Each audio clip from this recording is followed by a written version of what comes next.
Hello, welcome. So the open beta has now wrapped up and I think it's time for a review. Where are we? How are we feeling? Let's be honest, it was far from a perfect experience. It wasn't all sunshine and palicos. There were some issues that have been talked about extensively in tongues of men and angels.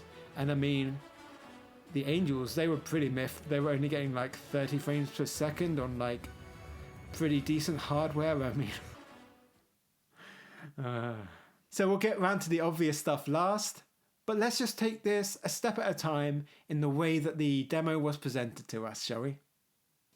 So, starting with character creation. And this was deeply impressive. Surprisingly so. We had such a wealth of different options available to us. Things that won't really affect the gameplay and that we'll barely ever notice, like the stain on your teeth. The first thing that really made it go, wow, this is the next gen of Monster Hunter, was actually the hair physics. Seeing the hair sway as you moved your hunter around. It was gorgeous. And one thing that I found really positive was that there were so many different styles to choose from right out the gate. I was a bit concerned that they would paywall a lot of these, but it looks like we've got a lot to choose from. And did you notice how the different armor pieces meld together? I mean, even in the tent, it seemed like they would blend the pieces together, even from different armor sets. It always looked pretty cohesive, and it might just be that those are the specific sets that have been shown to do that. But that was pretty impressive, because normally they just kind of awkwardly stack on top of each other. But you can mix together like Balahara and Doshiguma parts, and it all looked pretty cohesive. Okay, maybe some of the Toad parts looked a little bit out of place, but still, they did a really good job of adjusting little bits, like the way that your cloak could be either lengthened or shortened depending on what waist part you were wearing, and it all just blends into the top part of your coat. Isn't that just like really cool? And it all swooshes around beautifully. The only complaint is, why is it that the fluffy cats can't have long tails? But funnily enough, probably the thing that stands out most about the character creation was the next part that we'll go on to. The sound design.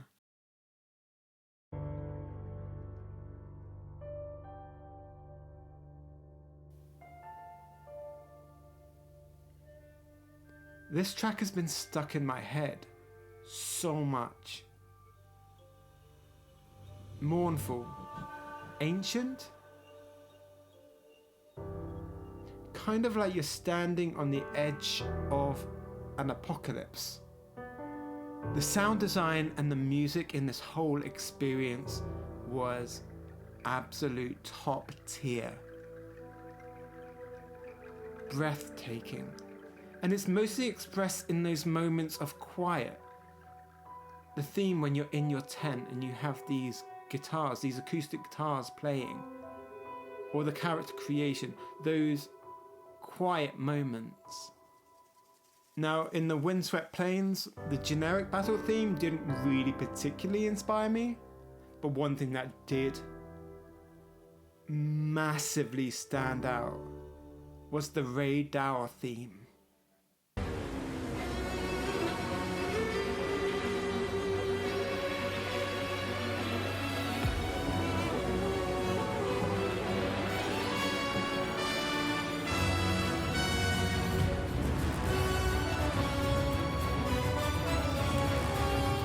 Listening to this theme makes me feel like I'm on horseback, running through open fields over rolling hills as the wind beats against my face and rain pours down.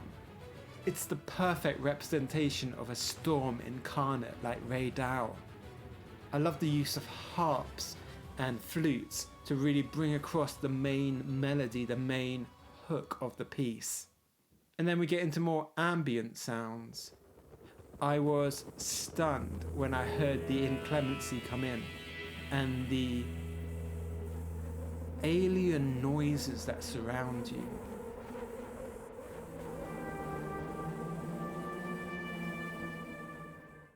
I've seen that some people disagree with this and take the opposite view, but to me, the hunt felt like it had a lot of weight to it, and that was really carried across by the sound design, the low thuds of the lance as they thrust in.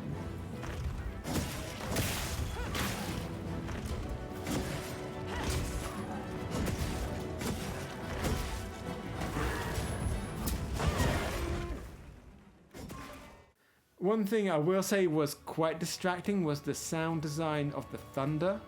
It was a little too much. Sometimes maybe you don't need to hear every single impact. For example, when you're in your tent, I don't really think it adds much to have your right ear just filled up with the sound of low thum thum. When I was listening to it, I thought, that's a strange addition to the song of the tent theme. So, let's talk story and characters, or what little we got of that.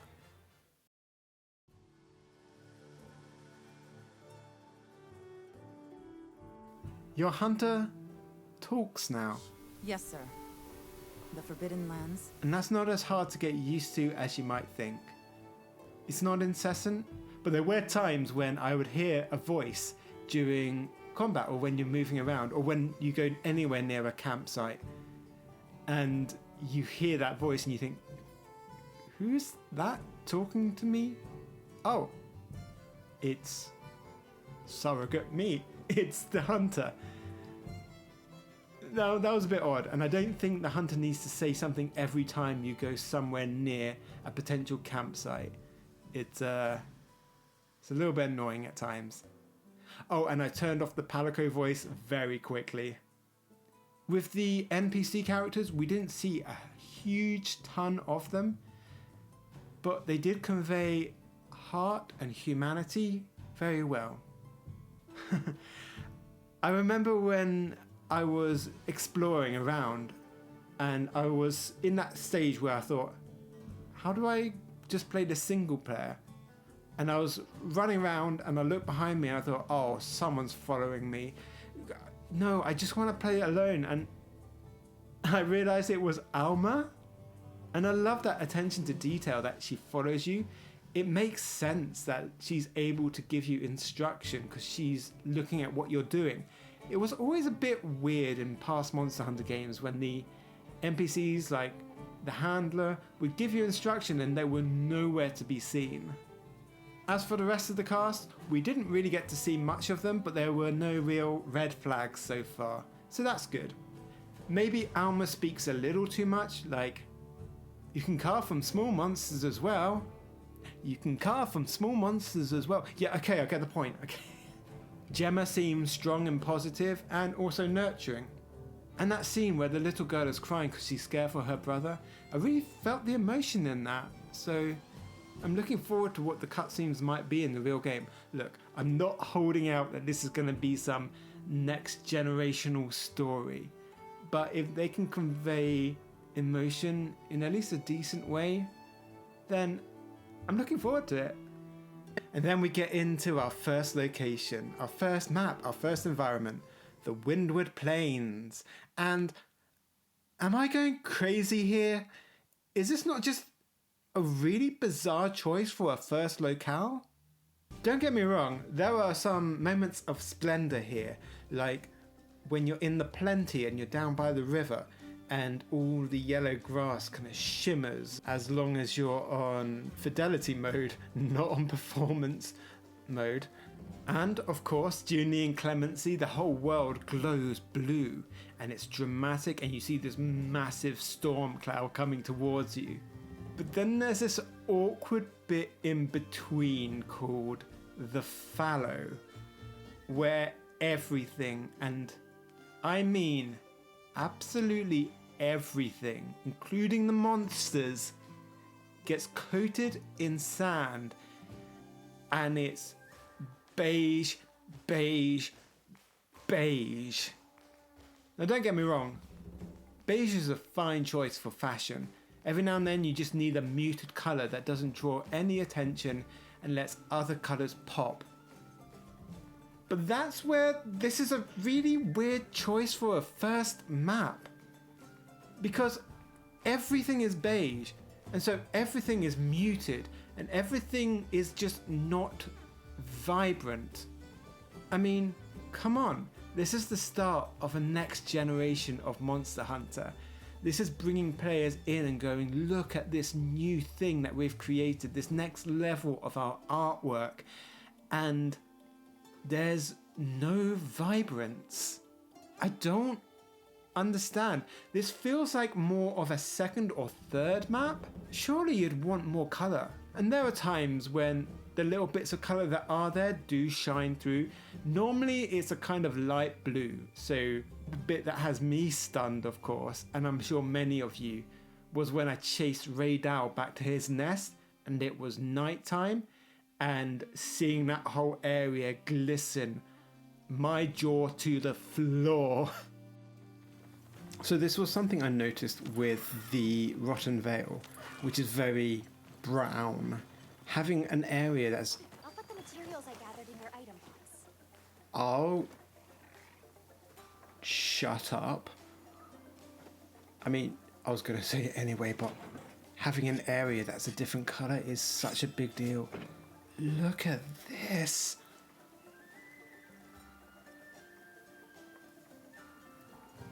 And then the caves underneath, they have a nice little blue glow to them. Though there didn't seem to be much use to the caves, I will say that. And that leads me on to my next point, in that most of the fighting happened either down by the river or out in the desert, sort of main desert open area. Occasionally within some of the caves over to the right. And there were other areas of the map, sure, but there wasn't much to do other than just go there. And it didn't feel like there was much that was making me go, oh, I should definitely go there, or I should pass through there as a shortcut.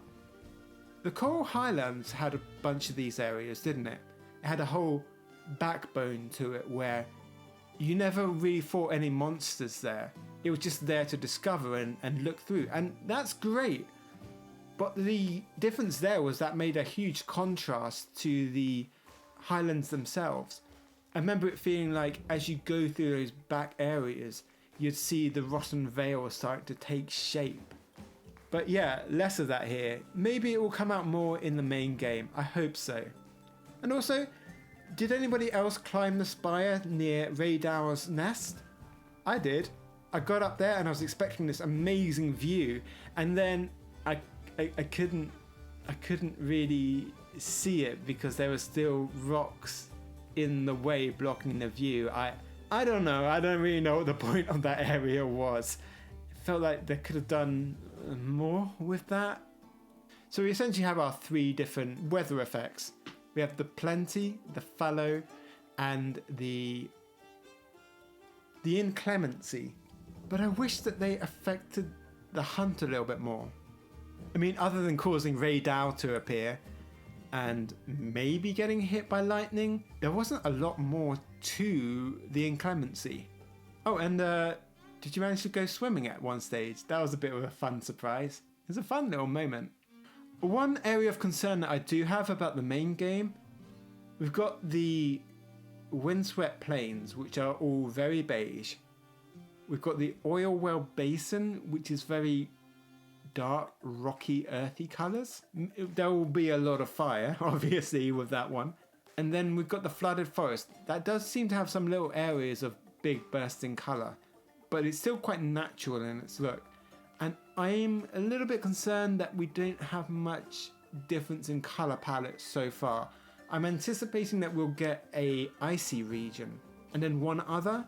And of course the icy region is probably going to be quite white and probably quite rocky as well. Who knows, maybe they'll inject some colour into it. Well, I guess we'll just have to see as it comes and goes. So that's the environment. Well, what do you do in the environment? Combat time. It was a bit annoying that you had to play in a multiplayer lobby. It's very annoying getting lots of stickers constantly coming up on the side of your screen, and I couldn't figure out how to hide those. They really need to have a way of hiding the stickers, because I'm not opposed to playing in a lobby, but I don't want that distraction the whole time. Capcom, please sort that out. So now when you're out and about and you see a monster that you want to hunt, you got to start hunting it yourself. And then there's this quite long delay before the hunt actually starts. It's after you've done a certain amount of damage. It caught me out a bit because sometimes I would go and I'd go, alright, let's go hunt a Doshiguma. And that thing really annoys me. So let's call in some support hunters or fire off an SOS flare. But I was like, why isn't this working? I can get that to work. And then eventually, after like a few minutes, the quest start would appear. And oh yeah, now I can do it. I'll get used to it, but it feels really weird. One thing I definitely loved about this was that you can do so much prep for the hunt within your tent. In fact, you can do all of it there. You can restock your items, change your equipment, post a quest, do your food. It's all really quick and efficient now. So yeah, I really love that efficiency. To me, the combat itself felt like they were aiming for weighty and methodical. Like you're going back to the core fundamentals of what each weapon was supposed to be. It's not trying to be like Rise or Sunbreak, which is flashy and expressive so much. And I think that's absolutely fine. But I can understand that some people might find it jarring coming from Rise and Sunbreak. Our new mechanic for our combat is focus mode, where you build up wounds on a monster and then you do a focus attack to break those wounds. And also they act like a weak spot, like in Iceborne. But you don't have to do any manual softening now. Yes! Oh, I'm so glad you don't have to do that. Except maybe a little bit through mounting, but we'll get onto that in a second. I just think it's a lot more of a natural system that just benefits what you're already doing and also thematically makes sense. As you fight a monster, you will develop wounds on it. And yeah, mounting. Mounting is back, baby. And I'm so glad. I hated wyvern riding. It was such a distraction from the quest. So often, the monster would go into its wyvern riding state and I was like, oh, can we not? You handle like crap anyway. But now, mounting is back, but it's a bit different. You have to manually do the finisher and you're really just using the mount to develop more wounds. And I like this. You can be quite daring in trying to get as many as you can before the monster gives up on you. I didn't really understand the meter down at the bottom other than when it's red, move or hold on. It was hard to know where your time limit was before the monster gave up. So I'd usually just concentrate on getting a couple of wounds and then doing a finisher on one of them. What you can think in multiplayer like, or in single player actually, if there's a hard point on the monster, one that's normally not a weak spot, you can aim to get a wound there whilst you're doing the mount to make the rest of the hunt a little bit easier. Especially with Doshiguma, who a lot of his attacks, they end up with his backside facing you and you don't do much damage there. So it'd be really good to get a weak spot there. Now the monsters will get their own video of course, but overall I'd say they are really, really wiggly, like annoyingly so. There's a lot of tracking on their attacks as well. I don't know if you noticed that. Especially Doshiguma's really annoying floor quake thing where he would start doing it, you could rush behind him and he'd just 180 and do it at you. That kind of takes me out of the game a little bit, to be honest. But I suppose on balance what it's doing is it's showing that it's more of a realistic monster that's adapting to your movements. So it's okay as long as it's done in moderation. I could imagine that in high rank or master rank, some of the harder monsters would get really obnoxious. I mean, can you imagine Magnamalo with some of this BS? Hopefully we don't get that far. And hopefully you really agree with this next point.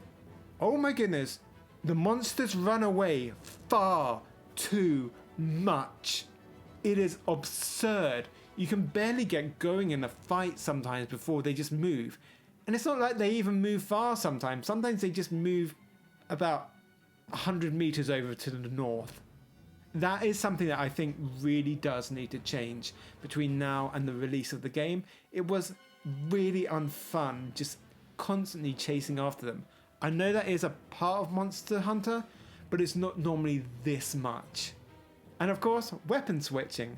Go to your sacred and switch out to a different weapon. Now I'm going to do a video soon on what will my secondary be or how to pick your secondary. So subscribe and keep an eye out for that. But I gotta say, it felt unnatural doing this. I only started really doing it later on when I was testing out the different weapons. Again, I'll do a bit of a weapon overview video, but the weapons themselves they were an odd bag, weren't they? Some of them felt like they got a huge boost, like Greatsword. Some of them felt very indistinct, like Sword and Shield. And others got lots of changes that like no one really asked for. Sometimes for the good, like I personally really like the way the lance works now. And I'll do a whole video on that, of course. But then Insect Glaive, they had it rough because they've nerfed the flying ability. What's up with that? And finally, on the combat side of things, something I've been longing for ages and we finally got it. Leave quest early. Yes! Come on! Just hold down that big button in the middle of your controller. I can't remember what it's called. But you can vote to leave the quest early. And of course, if you're playing solo, you can just end it very quickly there and there. Lovely. Oh, and one other thing, it's really distracting having that bar on the side of your screen that's saying all the different things that are coming up in the locale. Could you not? There was no way to actually turn that off. You could just make it smaller. And a lot of the time I'm just thinking, I don't really care about that. Maybe it will make a big difference when we get out into the main game and we're trying to farm for materials, but for now, just stop. I think there's just quite a few UI things that for some reason you couldn't turn off. I really hope that does change. Okay, now we get to the one that's the most contentious, of course. The performance. Now, of course, you'll get some people with the highest NPCs, and they will be absolutely fine. But I think for a lot of us, it was a less than satisfactory performance, to say the least. Frame rate mode on PS5. You ever watch a Digital Foundry video where they're comparing 4K versus, say, upscaled 4K? And they're zooming in on the little details on the edges of some blades of grass and saying, look, you can clearly tell that something's going on here. And then it zooms out and you're playing Returnal and you're going at warp speed and you're not looking at the grass. Normally I'm the sort of person who doesn't really notice these little things all that much. I have to stop and really look at the textures and go, But come on, this was ridiculous. This was horrid. And I'm actually envious of people who don't see it. It must be so nice just to be able to enjoy the game and not realize how blurry and off this is. In the end, I had to buck my own trend of going with performance mode and instead go with the fidelity mode, because at least then it looked like a current gen game. And it did look very pretty. It was just, it feels awkward doing this kind of game at 30 FPS now that I've played it at 60 FPS. You get what I mean? Like when I was playing through Monster Hunter World on PS4, I wasn't thinking about the frame rates. I wasn't really attuned to looking out for that back then anyway. And then I loaded it up on PS5 when I got that, and oh my goodness, night and day, 60 FPS is just, there's like no going back from it. I'm actually kind of glad I've not seen 120 FPS, because that might ruin me. It's better to say ignorant sometimes. It's just a game where it's hard to gauge when a monster's going to hit you at slower frame rates. But it's like, it's really hard to grasp why this game is performing the way it is. It's definitely a step up from World, but it's not so much so that it should be causing this much of a dip. there are lots of little nuances that I see, like the hair physics, the clothing physics. There are environmental lighting effects, I'm sure, that are different. But is it that much of a bump? Should it really be having this much of an effect? It's a different engine now, and I see that, and I've heard a lot from discourse that the RE engine, which doesn't stand for Resident Evil, by the way, the RE engine isn't really best suited for these big open world games. And that's it's kind of annoying and sad, isn't it? I mean, is it trying to calculate the whole map at the same time? Because sometimes you'll get notifications of a turf war going off across the other side of the map with monsters that you're not even fighting, and I think, yeah, is it really trying to load every single part of the map at the same time? Is that what's going on? Because perhaps we don't need that. Oh, fireworks. It's bonfire night. There might be quite a few distractions. And it seems that no one's really happy unless they have the highest NPC. I hope it can get optimized out, but I don't really know how much you can really claw back in that time. I'm not a game developer, so I don't know. Alright, some closing thoughts now. Mechanically and thematically, this game is looking solid. Maybe not exceptional, but solid. What I am really impressed by is the quality of life, all those little efficiencies, being able to end quests quickly and prepare and set up a hunt right from a tent. That's awesome. And the sound design is next generational. It is absolutely breathtaking. The music is heart-wrenching. The ambient effects are immersive. I'm looking forward to the rest of the game in that respect, big time. But of course, like I said, I'm very unimpressed with the performance and also with just the rate at which monsters move from zone to zone. That really takes it out of you and becomes really annoying experience. I've not yet pre-ordered the game. I assume I'll be playing it on a base PS5 because I don't really have the spare money to be able to get an upgraded system. But since I'm making content on this, it is seriously on my mind as a possibility. But it seems like nobody's really specifically happy, and that you have to get very high-end hardware to make this run well. We definitely need a demo so that everybody can play the game on their system with the final build and decide for themselves whether they are happy with it and whether it meets their needs. So in conclusion, there's lots of reason to be optimistic. But I think that's an optimism with some seriously weighted reservation. My last video got 4,000 views. That was amazing. I'm not expecting that for this because I think it was one of those videos that was right place, right time. But I really hope you enjoyed that anyway. So down in the comments, because I do love reading the comments, what are your thoughts? Maybe even just beyond performance and that kind of thing and optimization. About the actual gameplay experience, what made you go yes and what made you go, oh, that needs to change? I'd love to see a bit of discourse on that. Well, thanks for watching. See you later, have a lovely week, and I'll catch you on the other side.